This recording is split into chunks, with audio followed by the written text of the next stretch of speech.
and tradition run deep in the Belmond Train collection. Today, we are joined by Kate Dirks, Director of Sales, to explore one of our favorites, bucket trip lists for our clients on the Royal Scotsman. Kate, thanks for joining us. One of the special ways to see the rolling hills, icy mountain peaks, and charming towns of Scotland is by boarding the Royal Scotsman. Can you tell us a little bit about what people are going to see and experience on the journey? Of course, and firstly, thank you very much for letting me join you today to talk about the Royal Scotsman. I think this is probably a good place to start.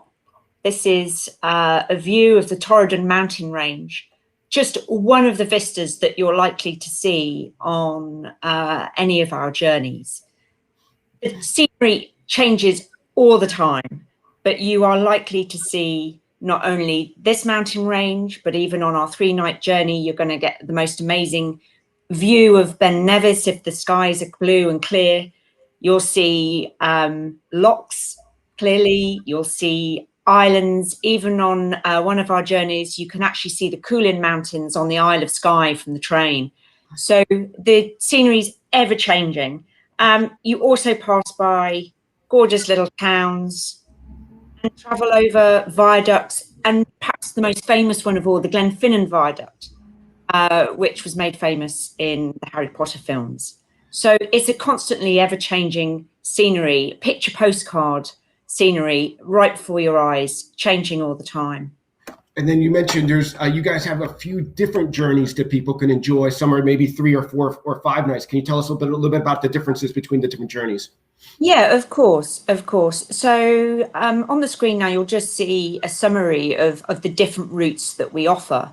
The shortest being 2 nights and the longest being 7 nights, which is actually a combination of our 3-night journey, which is the Western Scenic Wonders, and our 4-night journey, Scotland's Classic Splendours.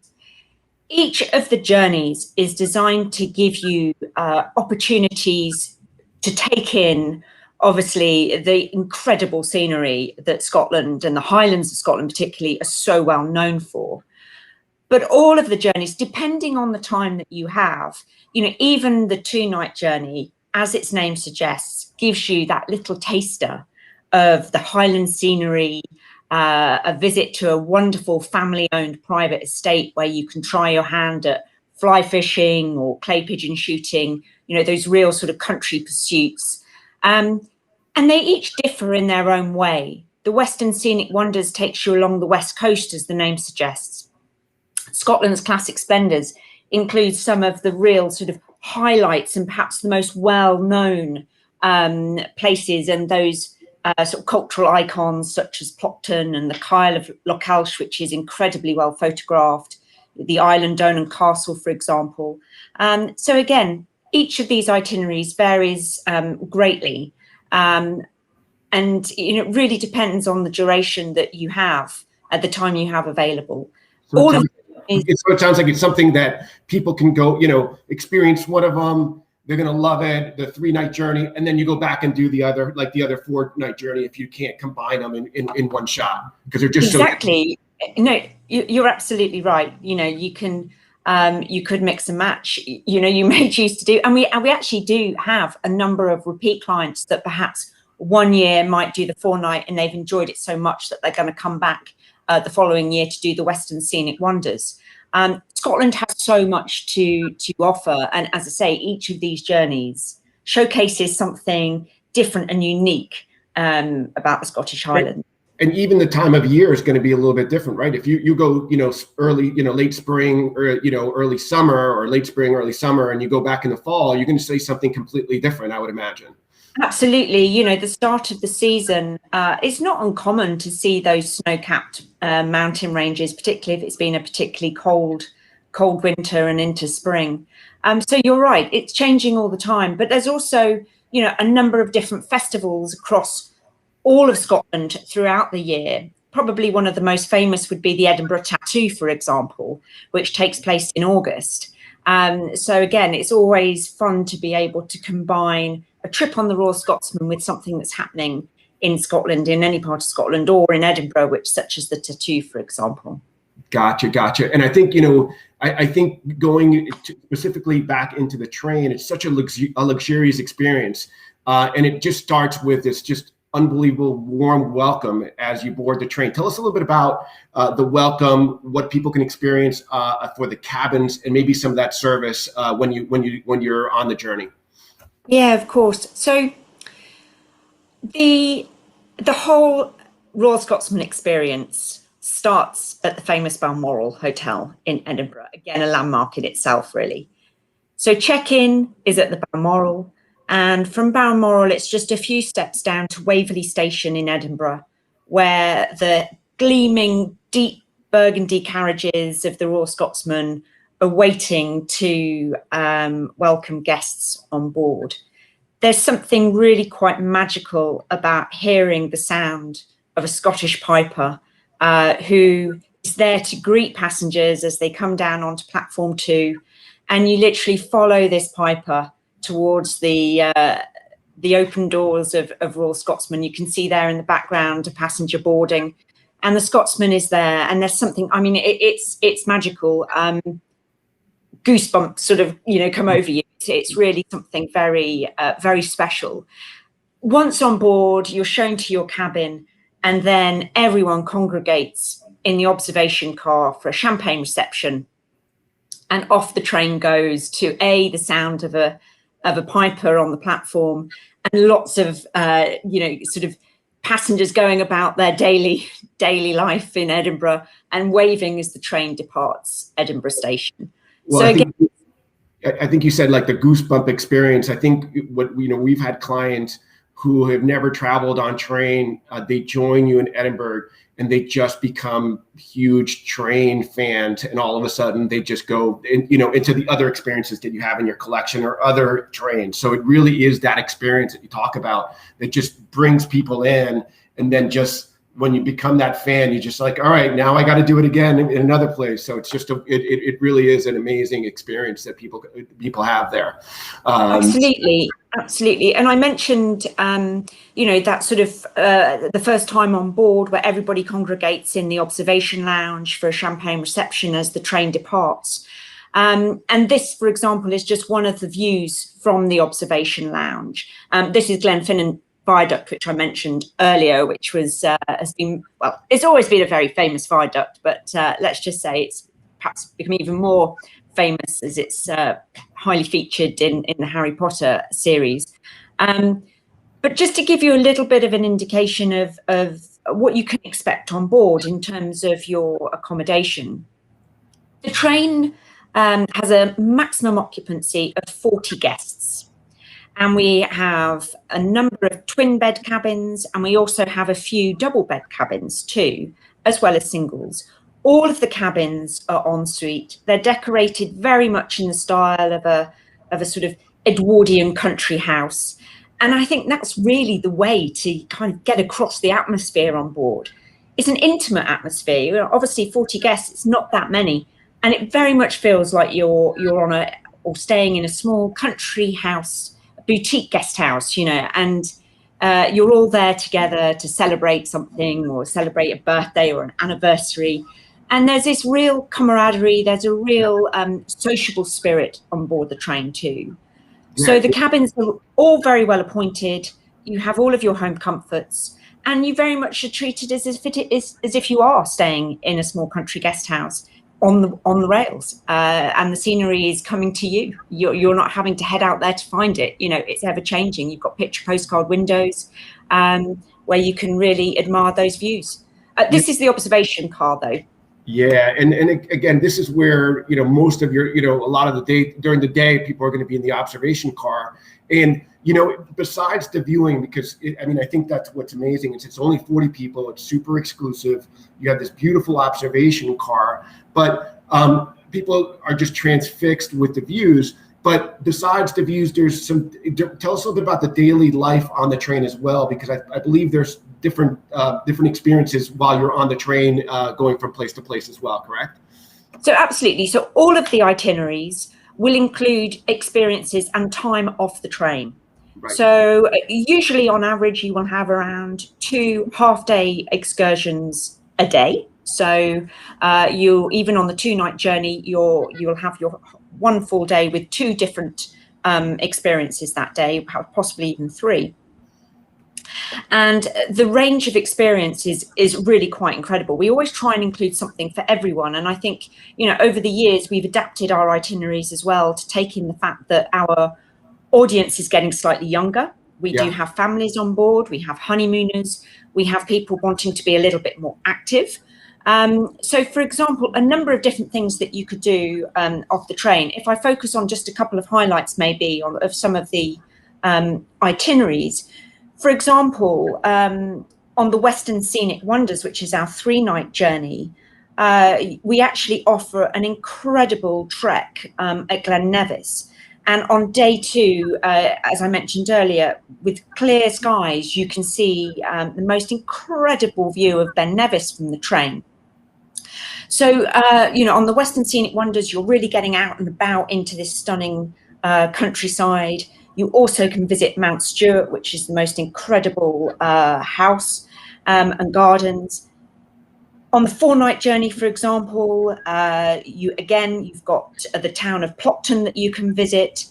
You've got visit to the Rothy-Mercus estate, which is a fantastic private-owned estate where you get to meet the owners, you get to meet the countess, you get to go behind the scenes, you get to try your hands at a number of different activities. You could either do an estate walk with the estate manager. You might want to try your hand at fly fishing or clay pigeon shooting, which is great fun. And these are really, traditional sort of pursuits, not just in Scotland, but in the UK.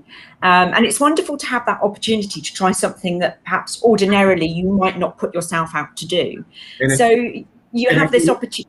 And we see kind of like, what's great about all these active adventures is, like you mentioned, it's really pulling, a brand new set of clients toward you, because we are seeing much, a younger set going.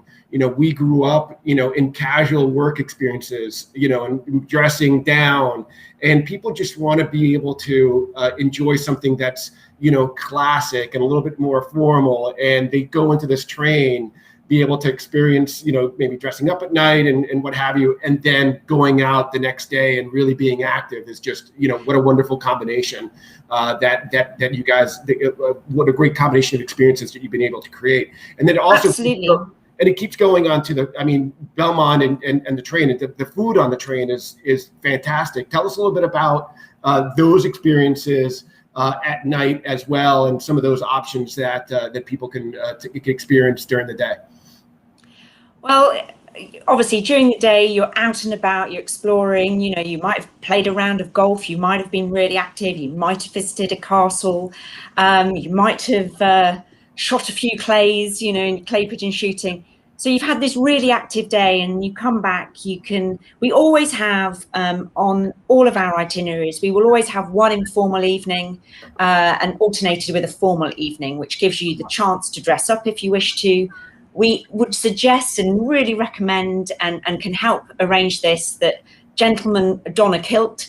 It's not uncommon to get dressed up in your kilt for an evening. But really, I think it's sometimes easy to forget that you're on a train when you look at the standard and range of this beautiful, locally sourced cuisine that's coming out of a very small kitchen. It really is exquisite. It's restaurant dining. We cater, obviously, for all dietary requirements. And lunch is always, you're always back on board for a lovely lunch. You're always then enjoying a 3-course evening meal. You're never going to go hungry. All the food is included. You've also got an afternoon tea on board as well. And I think it's worth pointing out that all of your meals, all of your beverages are included on board. Yeah. And we have a fantastic team. We have a wonderful whiskey connoisseur on board as well. There's nothing she doesn't know about whiskey. I mean, we have 60 different whiskies on board, and she can tell you something about each and every one of them. And, it's good going if you get to try all 60 on a journey. You may, if you can do it, great. Yeah. You won't but be getting off board very often then. no, maybe not, maybe not. But certainly, I think, you know, one thing that I find quite interesting is you often have quite a few people that might board the train and say, oh, well, I'm not, you know, I'm not really a whiskey drinker. And I can assure you by the end of it, she'll have found a whiskey that you'll like, because we've got 60, and obviously there's far more than that exist. But she'll be able to find a whiskey that suits your palate and your taste. You know, it's funny, a question that that people always ask is, you know, is the train moving mostly at night? I mean, obviously during the day because there's a lot of vistas, but tell us a bit about this. Does a train move at night sometimes to get you to the next location, or is it mostly during the day and you're stationary at night? Tell us a bit about how the train moves. Yeah, of course. So you're absolutely correct. The journey and the traveling is maximized to take advantage of daylight and the scenery. So at night, we always stable. We don't travel at night. And what's so lovely is that on many occasions, you'll have the opportunity in the morning, for example, perhaps before breakfast, you might wish to head out for a short walk. I mean, one example of that is, you know, on the 2-night journey, the Taste of Highlands, and also on the 4-night journey, we stable on one night at the bridge of the Boat of Garton, which is a gorgeous little train station. That's actually a pub just right next to it, and also a golf course as well. You know, we haven't really talked about golf, but obviously there's a huge amount of opportunities to play golf with us whilst on board, which we can help arrange. But what's so lovely about the Boat of Garton station is that we're there overnight, we stable overnight, we don't move. So you can always be assured of a really good, comfortable night's sleep, particularly if you've made your way through some of the whiskies too. But the next morning, literally, you know, walk off the train, head off for a lovely walk. There's a beautiful trek actually very close to the Boat of Garton station. And then you can be back in time for a late breakfast.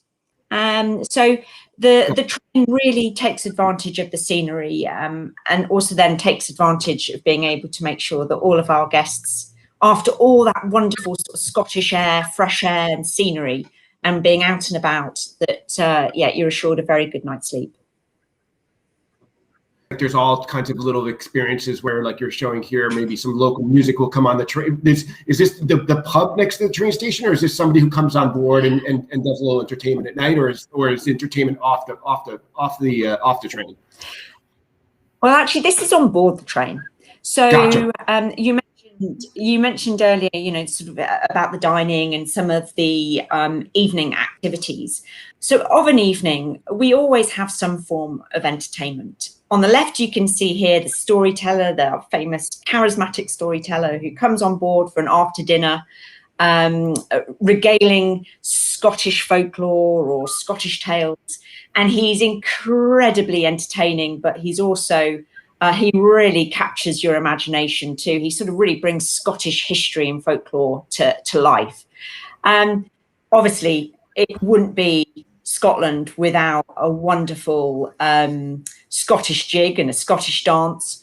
And I would say this is one of my favourite experiences from my time on board Royal Scotsman.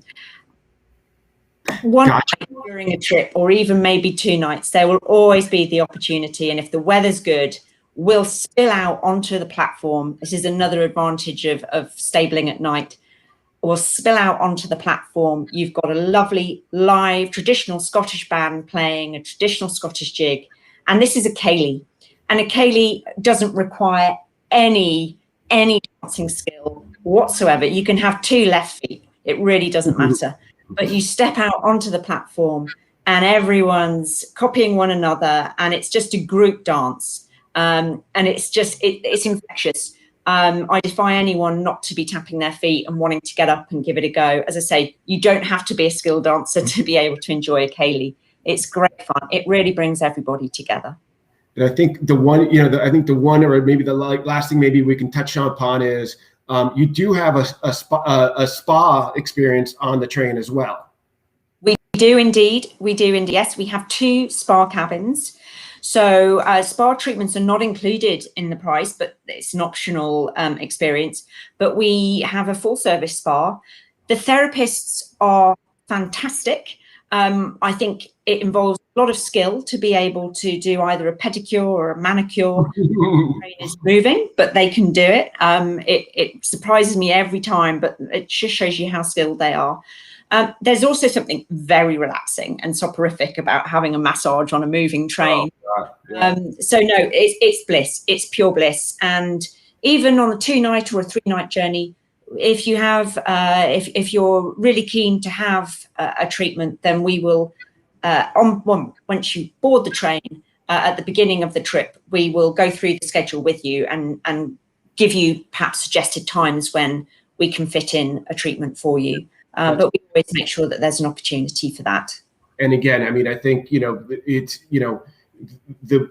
the experience on the journey is as active or as passive as you'd like. You're showing here some of the, like we talked about a little bit about some of the experiences that people can have, whether it's hiking or clay shooting. It's just a nice way to end the day or right before dinner to go and have a nice luxurious spa experience as well on the train. So that's just a wonderful. Absolutely. Well, Kate, I really appreciate your time. We love working with you guys. We love being part of Belmond Bellini, which gives us a few extra perks for our clients when they board the train. I think that this is one of those, really special experiences that are on people's minds, once they experience it, they really go back to go back to the train, or sometimes add a different experience in one of your other journeys, whether it's in the other part of the continental Europe. So we appreciate your time, and we look forward to speaking with you soon. Thank you very much. Thank you.